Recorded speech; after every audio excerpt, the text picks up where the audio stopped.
Hey friends, welcome back to the channel. If you are new here, hi, my name is Bella. I'm a part-time reseller on eBay and Poshmark.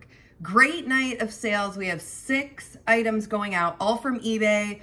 Poshmark has just been dead for me for the past couple of days. How about for you guys? I'm curious what's going on, and I've been really diligent about listing. So I don't know what's going on. So let's get into it.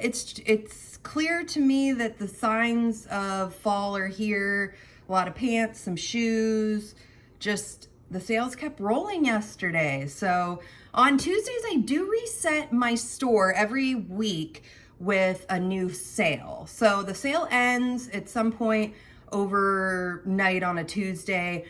And then in the morning, I go in and I reset the sale. So there is, I like to say I create that sense of urgency. Like the sale is ending. They don't know that, but I don't know. Nobody knows for sure what works and what doesn't, but I just keep trucking along and doing that sale every week. So that's works for me. And I just reset another coupon as well. So I got a fall coupon running in my store that buyers will see when they come to the store. So, okay, let's get into everything that's sold. First up are these Klein new with tags. They have $89 price tag on them, black pull-on pants. So these were from an awesome sale about probably early June. I went to a sale. I probably talked about it. Let me see. Are these black? Maybe they're blue. I better double check. I'm going to wait to box these up, but I tried to separate them because I had probably about 8 pairs of these Klein, 6 to 8 pairs, and some were navy, some were black, and I hit this sale at like 10 a.m. and there were so many new with tag plus size, like extra large, size 16s, size 18 pants. So I don't know if you guys do this or not, but it is often for me to find tags with like TJ Maxx tags or Marshall's tags attached to them. So I typically just go in because Marshall's will attach and TJ Maxx their own tag, not directly on the brand tag. So I typically just go in, cut that off, and, just list the item, Klein pants. That was an awesome sale for me. I spent around $20. I got 10 pairs of pants at like $2 each. So the Klein pants sold for $18. And like I said, these were $2 at a yard sale. My estimated profit, $15.98. So just a double. Usually what I do is if I end up with a bulk more than one pair of pants or jeans that I could get confused when I go into my box to look for it. Usually what I do is I will, and I'm assuming these are the right color and that I did that, but I like to double check because I did have so many pairs of these. I like to go and put them in different boxes than, like I wouldn't put 2 pairs because some of them were like, there were a flare pant, there was a straight leg, there was an ankle leg pair. Just so I don't get confused, I'll put them in, say, box 2 for a pair, box 7 for a pair, so that I know I'm grabbing the right ones when I am heading to the box to get the item to ship out. So, all right, these next total Y2K vibes here. These are Lee riveted capris. I mean, if these don't scream 2000s, I don't know what will. So these had a good amount of, I delisted and relisted these recently. They had been hanging out for a while in my store. These are a 12 petite, and this is the style right now. And when I went back in the listing, I didn't notice it when I just recently relisted them, but I did notice, I thought about it after they sold, that having the keyword in there probably would have sold these faster. Having Y2K, even end of the like 90s, because this is totally the look from then. So next time, if you get pants like this, make sure you get cargo on there. You get, keywords are great to use when you can use them. And it is important to, I don't think I've talked about this recently or ever maybe, just to try hard. So eBay gives you 80 characters in your title about your item. I try super hard to get to like 70, 75 characters when I am typing out a title on eBay for my item.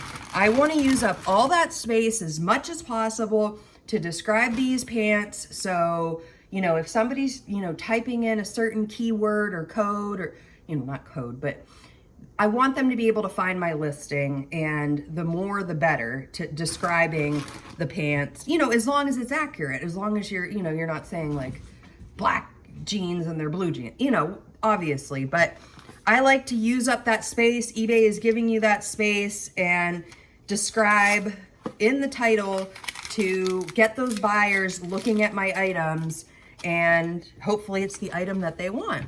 So, okay, had these probably 2 years, because I don't have totally a mark under that. It did come from a church sale.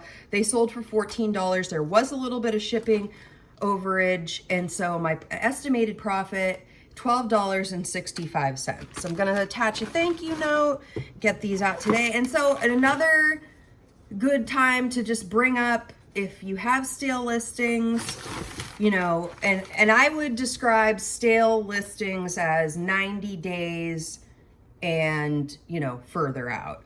So I definitely have some stale listings in my store, but also what happens, because I have over 1,000 items in my store, I don't typically have a lot of extra listings at the end of the month, because what happens is if I go in, usually towards the end of the month, I am paying 25 cents per listing the last couple days of the month to get my new items listed. I hope that makes sense. So I have a basic store, and my basic store is like $28 a month, like $27.95. And having that basic store, they give you the 1,000 listings per month. But what I didn't initially realize is when they're going in as an eBay, and after so many a month or whatever, and they're personally relisting your items through their relist delist program, that's counting towards the number of listings they're using that month. So if you reach that 1,000 quota, and a good way to do it, if you're doing it from your smartphone, I know very quickly it's shown on the main page when you log into eBay towards the bottom exactly how many free listings you have per month left. So keep an eye on that. I mean, if you don't have a store over 1,000 listings, it's nothing really you need to worry about. But I would say I started thinking about getting a store when I was about 400 listings, 500 listings a month. And I've been pretty happy with it, except for in a way, it's like I'm already paying a store fee. You're already getting all these fees for my item. I pay for promoted listing. Oh, and when you run out of listings, you're paying for 25-cent listing. So, or to relist it. I don't know. So, yeah, just a thought, but I do find that to be pretty valuable to have that subscription. And I have thought about moving up, but the next tier, it's a pretty big jump. It's like, I think it goes from $27.95 to like $59. So it's not just like, oh, here's extra $5, we'll give you 500 more listings. No, it really does bump it up. So just a thought. At some point that may be the case. For probably over a year now, I've been saying I want to get it under 1,000 listings a month. I'm not quite there yet. I have a thrifting problem. I don't know. All right. These Talbot, really nice corduroys. This made me think, okay, it's fall now. People are buying corduroys. And I grabbed these. When I initially grabbed these, I guess I missed the petite part. I'll be honest that I might not have grabbed these if I had saw that initially that they were petite. I got these at a high-end consignment store in my area. I go in a few times a year, and she will clearance her items for me, or right before she'll have a sale, I'll go in and most of her items cost me $5 a piece, but they're like great. They're worth it pretty much. I have scored big time there with Eileen Fisher, J. Jill, Skims. Last year I got a pair of Skims there, but you know, like Eileen Fisher, Skims, which is Kim Kardashian's line, I don't come across those very often in my area. So what can I say? I get excited when I find good things like this. These pants, they're really nice dark green. They looked like somebody put them on, decided they weren't for them, put them in the consignment bag and took them off to her for her to sell. So, and you know, after a certain amount of time in consignment stores, and I guess every consignment store is probably different if they don't come pick up their item, and I don't totally know the process, the item after a certain amount of days does become her item. So that's when she has an abundance of items, and actually it's getting to be the end of the season, so I gotta call her because I gotta get back into the store because she's gonna be, you know, getting rid of her summer stuff or, you know, lightening the load. So these Talbot pants did cost me $5. That's typically, like, again, what I pay at that store. They sold for $21.75. They used a coupon, so they either got 25 or 30% off as well. So my estimated profit here, $8.82. I did not have these too long, 2 months maybe. What can I say? They might have sold for more money if they weren't petite. They might have not. I got an offer. I think these were yes. So yesterday it was really weird. It was like 2 o'clock. I had no sales. I had started, I was listing a lot, and then it was like all of a sudden, like the lights turned on at eBay and everybody was buying.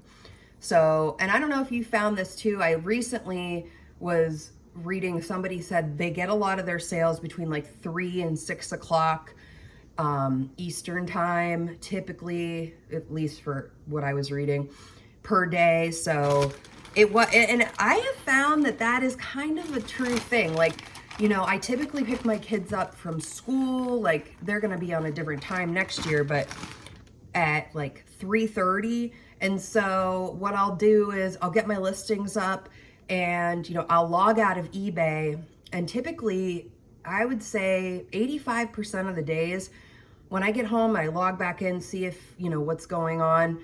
I've made a sale or I get an offer. So I think there is some truth to that people maybe like at the end of the day, maybe during the afternoon slump, they're drinking their coffee, which, by the way, I need a little sip of coffee. They're drinking their coffee, they're enjoying their afternoon, they're winding things down, and guess what? They're shopping on eBay. So I don't know.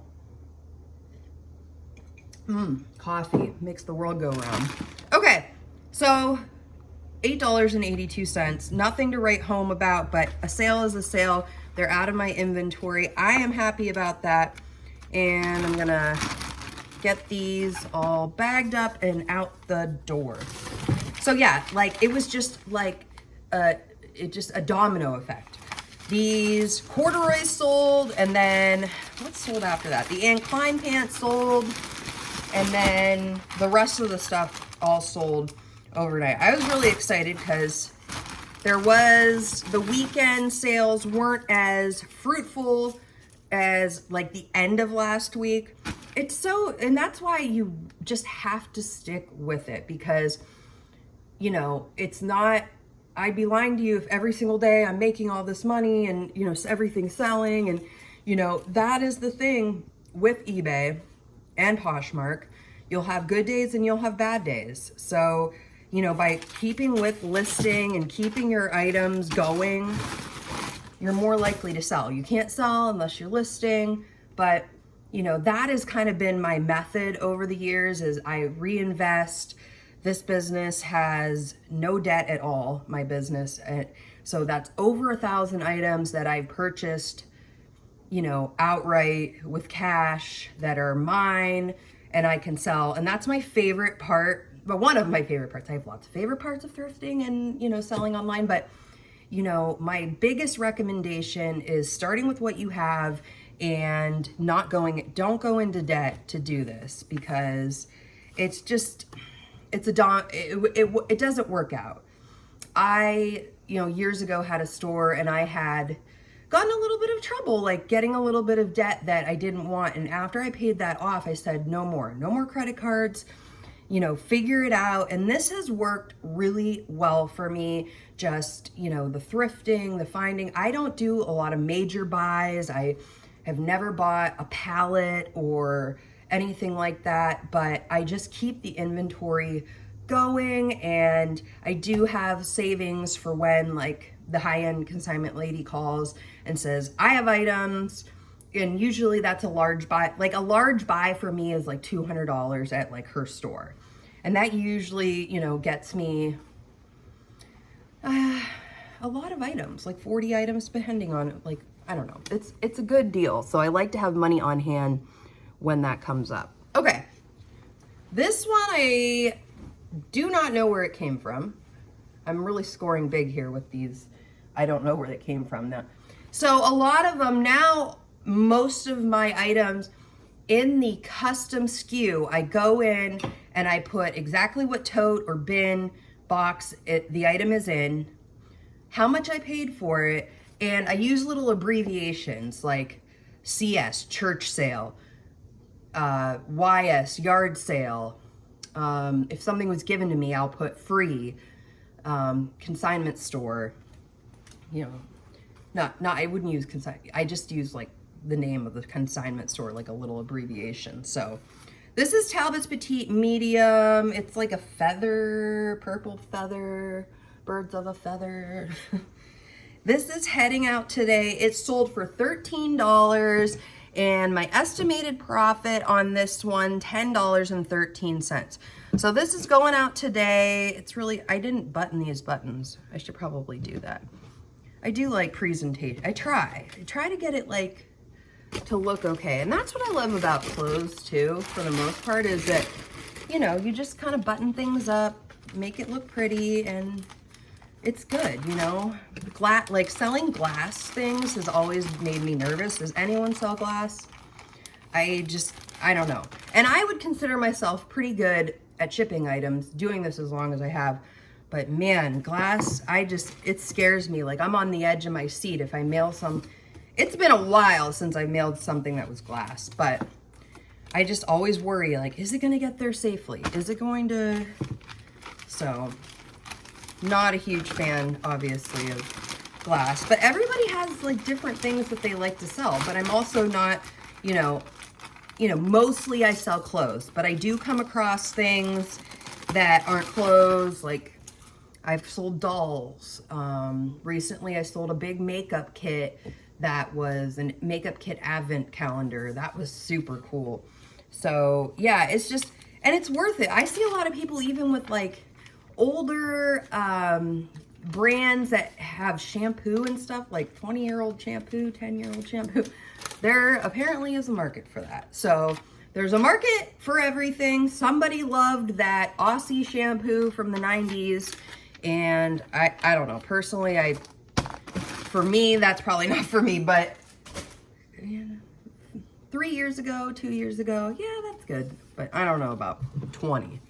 That's a little long. But to each their own. So, all right, these were a fun pickup a couple weeks ago. These are, all right, it's probably been a month.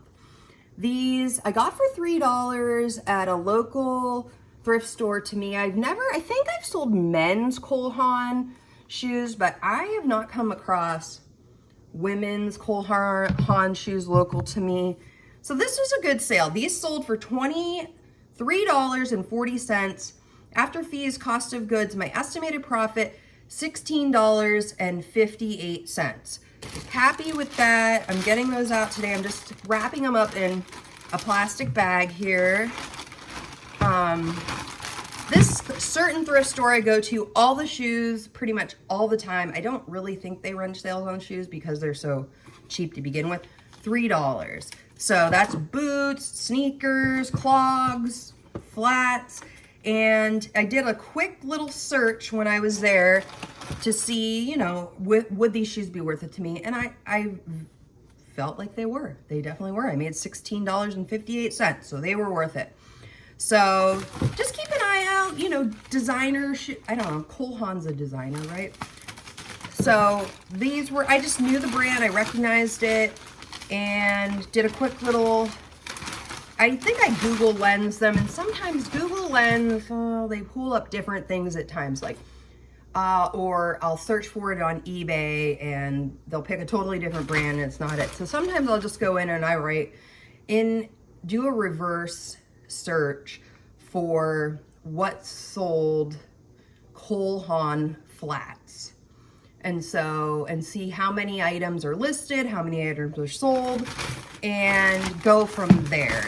Not necessarily, if I don't always follow through with that particularly. I sometimes I feel like I know my market and what sells for me, so I will just, you know, for $3, I was willing to take a chance on these. Now, these did have a good, I had a good feeling about these, and I was right. I'll take $16.58 to only hang out in my store for 1 month.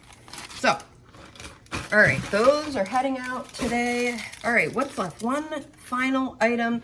This came through this morning.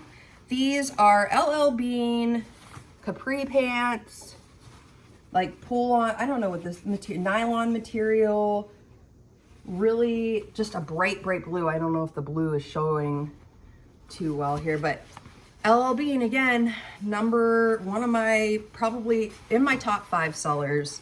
People know the brand, they trust the brand, they love the brand, and, you know, things consistently sell for LL Bean.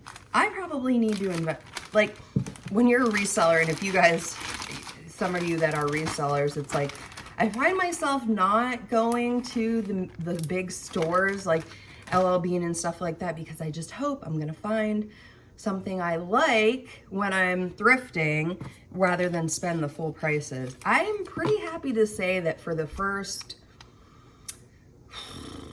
well, really, like, at least with my son now, I have pretty much thrifted or purchased from friends, secondhand market, like everything for my son, who's 11. My twins are 11. And I mean, and he wears nice stuff. He wears nicer stuff than me. And it's mostly Under Armour, Nike. It pays to, like, talk to your friends. They, you know, they want to make a little extra money. So for the first couple of years for him, he is the only boy. My sister has 2 girls, and he has a sister. So at the time, a lot of my friends had girls too. And so anybody that had boy clothes, like, that I knew that were even just a year older than him, I try to think ahead, and honestly, it's such nice stuff. I have never purchased full price Under Armour, full price Adidas for him, nothing. I was just thinking about this yesterday, how, like, and my husband always comments on how his wardrobe is so nice, our son, so, and that's a pretty big accomplishment, I think, for, now, when they were little, I did get them, like, kind of matching outfits for, like, you know, Easter and Christmas and things like that. Now my daughter really, she's at the age where she wants to pick out. She's got her own style. She knows what she wants. So I cannot thrift as much. I do send her pictures sometimes when I'm at the thrift store. And then, like, when she's in school, I'm like, oh my gosh, I need you to not be in school, because I see something, and it's always like, sometimes I'm like, I'm like, it's 50-50. I'm not sure she'll like this. I want to get it for her. But I really cut, like, once they were out of, you know, like, I did sell a lot of their baby clothes if it was cute stuff when they were, like, I used to, I don't know if you guys are, like, LuLaRoe had a subline called Smile. They had these beautiful, and they may still be around, kids dresses. My daughter had so many of those. They were theme dresses. They were so cute. There was just, like, hot air balloons, cotton candy, rain flat, you know, just, oh, they were so cute. But I had one of those go for some big money because it was a desired print that I got. So, okay, let's see. LL Bean jogger sold $17.40. Estimated profit $15.36. Not too shabby. Happy with that. Out of my inventory. So everything from last night that sold, my estimated profit is right around $80. I figured that out right before I hopped on here. So I love days like that where it just keeps going. And I've said it before, sometimes just accepting an offer, if you're not going to lose money, and if it's not, and if it's $2-3 off, wouldn't you rather just get it out of your inventory and make the sale? And like I said, when I accept offers, usually within an hour or so, all of a sudden I'm getting more offers or something else is selling. eBay likes, the algorithm likes it when you're selling, when you're accepting offers. I try, even when it's an unreasonable offer, to, counter offer them. I do not hit decline. It's just bad juju. I don't know. I just don't do that. So, all right, friends, this is everything that sold. I was happy to be able to make you another video this week with what was selling quickly and for profit here. So I hope you enjoyed the video, and I'd love to hear about what's selling for you guys and what's working in your store for you, like what's moving its way out and what you're looking to pick up this weekend. I know that there are a ton of different states doing, I know at least there's mile-long yard sale in my area this weekend. I know that there are even larger ones going from like Ohio to South Carolina, maybe like a route. I would love to do that, but unfortunately it doesn't work out for me to do that this weekend. But stay tuned. I'm gonna have a bins haul coming up, hopefully within the next week, and I'll have the what solds and we will get it all done. So if you like videos like this, I put out about 2 to 5 videos per week, all about what's selling on eBay and Poshmark, what I'm picking up, when I'm hitting the bins. I usually do that a couple times a year. An opportunity came up where I'm gonna be able to hit the bins in the next couple of days. So excited for that and excited to show you what I get for such a good price. So please like the video, subscribe to the channel, send it to a friend, because thrifting is better with friends. And we are just gonna keep trucking along and selling all the things. So happy thrifting, friends. I hope you have a great rest of the week, and I will see you all in the next video. Bye-bye.